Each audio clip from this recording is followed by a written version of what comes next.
Hey guys, welcome back to my channel. Long time no see. Today is actually a very special day, and it is a day that I will forever remember in my heart. Today actually marks the 1-year official date that I left for Japan.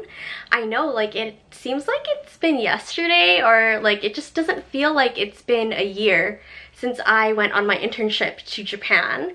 So to kind of celebrate on that note, I wanted to put together a video for you guys, all the 10 things that I wish I knew before I went to Japan. And yeah, let's quit all this chit chat and let's just get right into it. So to start off our first little tidbits of wisdom from Japan, I actually left for Japan maybe like second week of October, so very early fall. And kind of my idea of fall, being from Vancouver, being a Canadian, is very like cold, wet, gloomy weather. So I'd have to kind of, you know, layer up a lot or wear like chunky sweaters and like jackets. But to kind of my surprise, when I went to Japan, it was beautiful weather. It was like sunny every day, highs up to 18 degrees Celsius. I was sweating because it has never been that sunny or amazing, like in terms of weather, in my entire life. So I found out all the like clothing that I packed, because I only packed long sleeves, sweaters, turtlenecks. It did not help me whatsoever because it was so hot. So honestly, my little tidbit of advice is to not pack too much warm clothing, because it's still pretty warm in the early fall season. And honestly, I would just grab clothing over there because that's what's suitable for their weather. So yeah. So second little thing that I picked up learning about Japan was I came from YVR Airport to Haneda Airport, and the place that I was staying was in Chiba. That's the prefecture right outside of Tokyo. And I found out that my accommodation wasn't ready and that my company was gonna pick me up via train and not via car. So here I am coming with like 3 huge pieces of luggage and nowhere to go, kind of. So I had to find a way to kind of carry all this luggage and bring it over to a friend's house and then bring it to my workplace the next day. And it was just super complicated, but thankfully in Japan, you can do something that you can't do in Canada that I was super like amazed, and I was like, wow, I wish we had this in Canada. And you can send your luggage from the airport to wherever you were going. So basically, they will have like a booth for you, either the Narita airport or the Haneda airport. It is a place to send or to forward your luggage if you need to.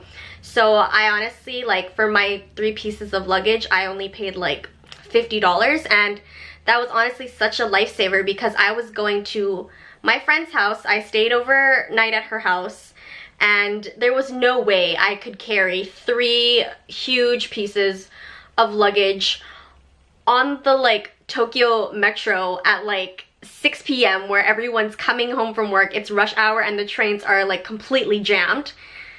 I think the Japanese like airport system or whatever system they got going on, like, that was amazing, and thank you so much, because I don't know what I would have done if I couldn't do that. So yeah.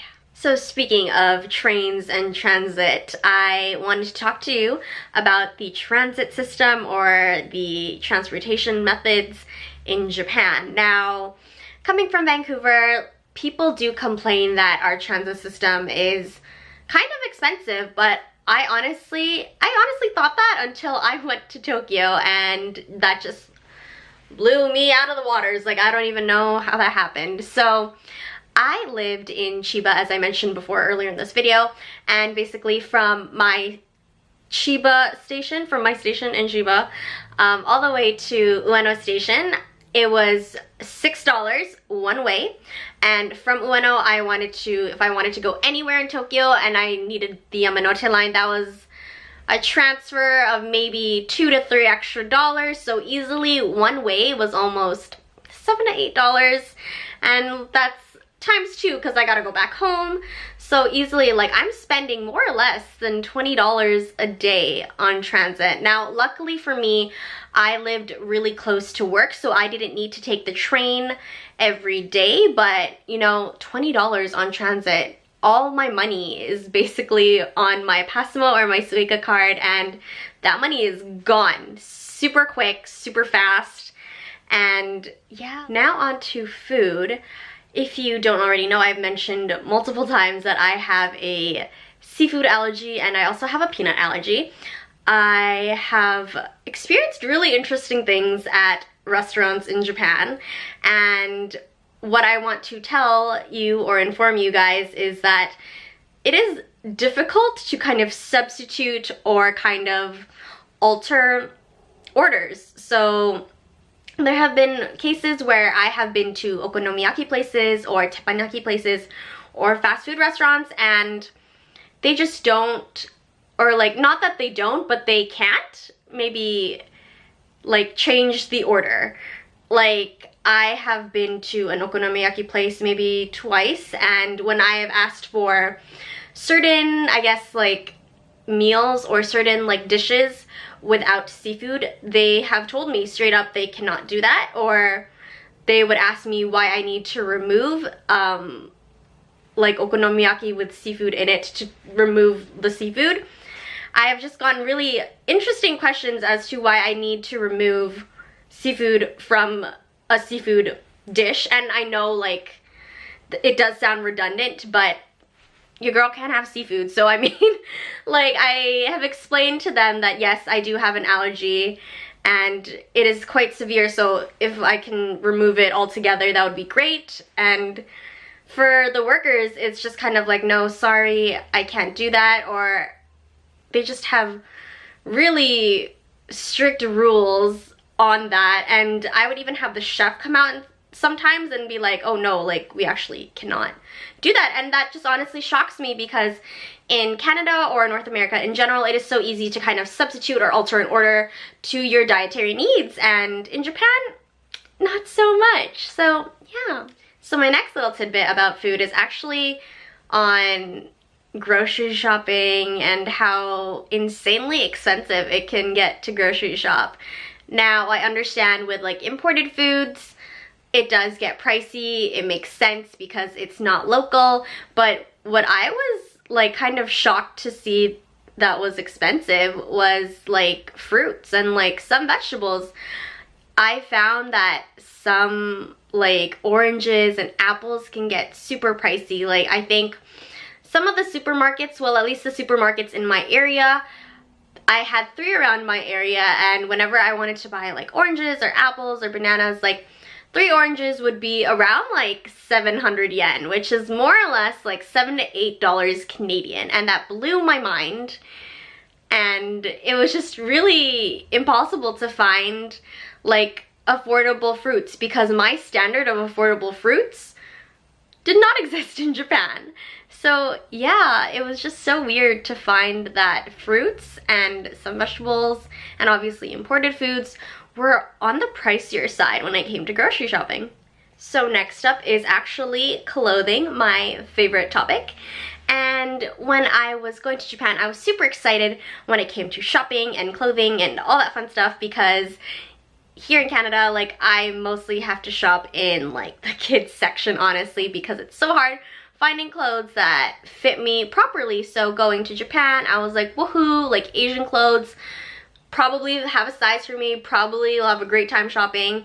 But to my surprise, it was actually the opposite. And most of the boutiques and stores that I was shopping at, actually their clothing came to like, a lot of it was one size fits all, or what they call free size. So a lot of their sweaters were just very baggy and open and just not form-fitting whatsoever. Or like for the other shirts that I did find, they always started at a size medium. I'm not even joking, like multiple stores don't have S unless you're going to Uniqlo or GU. I just found like size M's everywhere.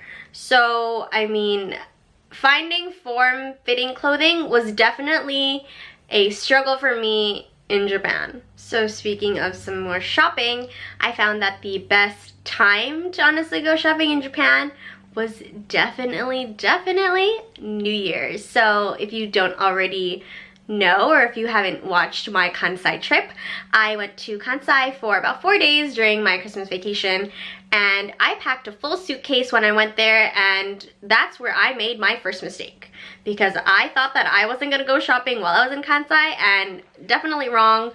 There were so many sales going on, 60% off, 70% off, and like what they have, what they call like lucky bags.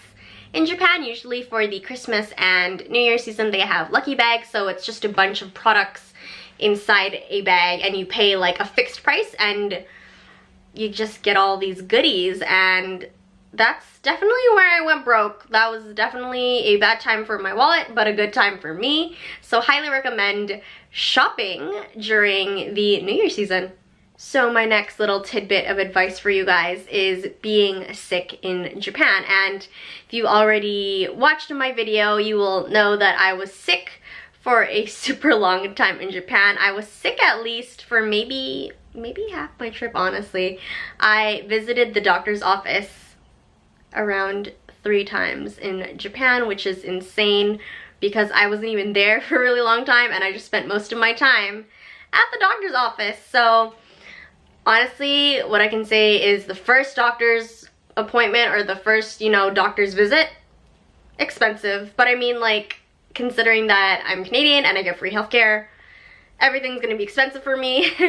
But what I thought was a common cold was actually a sinus infection, so I had to get antibiotics and then the whole checkup and everything. It just came up to expensive for my first kind of visit, and to my surprise, kind of distributing Japanese kind of medicine, they only give it to you for about, like, they only give you a week's worth of medicine, which was really surprising for me. So I was instructed to take my medicine morning, noon, and night 3 times a day with a meal. Sometimes, like, there would be two pills per meal, or, you know, 1 per meal, doesn't matter. But I only had enough for like 5 to 7 days, and if I still was sick, I'd have to go back to the doctor's and then refill my medicine. And that's probably why I went to the doctor's like 3 times, because I just kept running out of medicine, and medicine was expensive as well. So that was just a really interesting experience going to the doctor's and just being sick in Japan in general. So for my last 3 tips, they're just kind of really random things that I learned while I was in Japan. And starting that off is, whenever you get lost, go ask the police officer, which is really strange, I know. But I remember in all of my Japanese classes, whenever we had to ask for directions, or learning to ask for directions and signage and stuff like that, the number 1 thing my professors would always tell me is go find like a police box and ask the police for directions. And I thought that was the craziest thing ever until that happened to me. I got super lost. I had no idea where I was going.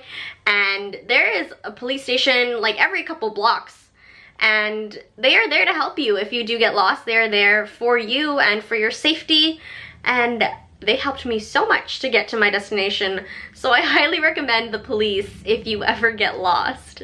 Another thing I kind of picked up when I was in Japan is the toilets, and, you know, just the whole like washroom toilet kind of etiquette style. Yeah.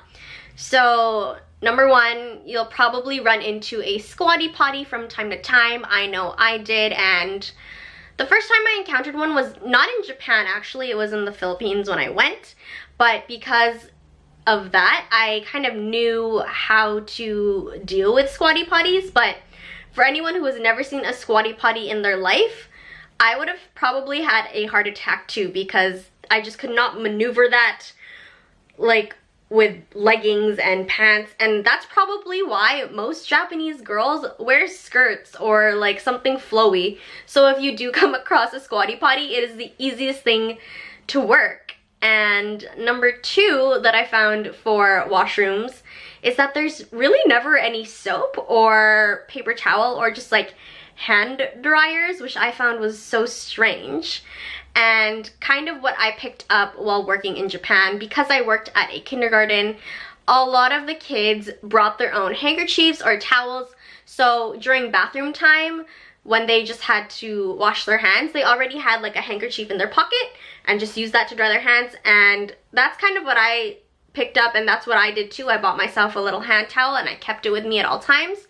So when it came to going to a public washroom, I was already ready. I was, you know, good to go basically. So yeah, washrooms. And finally, my last tip is actually on earthquake precautions.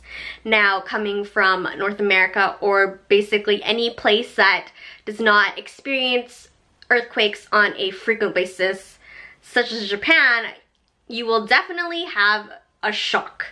And for me, going to Japan and living there for about 4 months, it wasn't per se a shock to me because I have experienced my share of earthquakes, but what I kind of found was that living in North America, we just never really properly had earthquake precaution training, or just like we don't know how to really deal with earthquakes. So I remember experiencing my first earthquake in Japan. I wasn't shocked, but I was kind of thinking, like, if this were to rise to a dangerous level, what do I do? Because I don't remember the last time I've done an earthquake drill, honestly. And I would like to say in Japan, I've experienced maybe 5 to 6 really big earthquakes. One of them was so big that it kind of triggered a tsunami warning, and a lot of my family and friends got freaked out and asked me if I was okay, if I was still alive. But yeah, it just kind of really opened my eyes into thinking that I don't really know how to deal with earthquakes in a foreign country, or earthquakes in general. So it was really kind of nice to kind of brush up on earthquake safety, and especially at my workplace, we did have several drills on how to deal with earthquakes. So, but if it wasn't for my job, I probably would have still freaked out and not know what to do when it was an earthquake. So highly suggest you kind of look up earthquake safety if you think about moving to Japan, because that does happen frequent enough that you should know what to do. So yeah guys, that wraps up a really long video. I talked a lot. I am very tired now. My voice is a little bit sore, but I hope you guys learned something about going to Japan, or kind of, you know, things to look out for while you were going to Japan.